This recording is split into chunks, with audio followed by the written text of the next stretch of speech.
Si Santino na ang tumapo sa trabaho ni Tanggol na tapusin ang buhay ni Miguelito.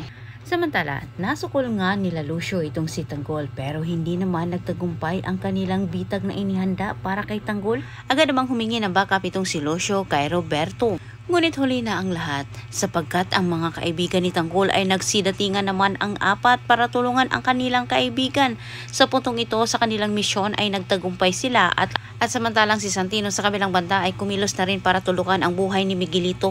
Ebidensya lang sana ang hanap ni Santino kaya ito napilitang tumira sa mansyon ng mga gerero ngunit pinilit naman siya ni Miguelito para itulak na gawin ang hindi tama ang tapusin ang buhay ng mayor. Ngunit sa kasamang palad, hindi sa mga kamay ni Santino matapos ang buhay ni Miguelito kundi nakatakda ito kay Tanggol.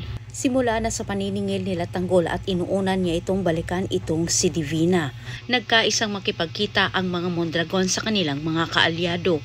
Ngunit walang malay itong si Divina na sa mga oras na yun ay sinundan naman siya ni Tanggol. Kung kailan handa na itong si Brando na tangkapin ang kanyang ina, mawawala naman ito sa kanyang buhay dahil si Tanggol ang tatapos nito. Nagpaalam itong si Tanggol kay Ramon sa kanyang misyon balikan itong si Divina. Gustong sumama ng ama para masiguro na ligtas ito. Ngunit hindi na pumayag itong si Tanggol.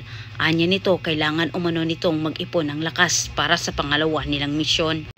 Kinakabahan na ang pamilyang Guerrero lalo na itong si Roberto. Magkasama na umano ang mag-ama. Hindi magtagal sila'y balikan ng dalawa.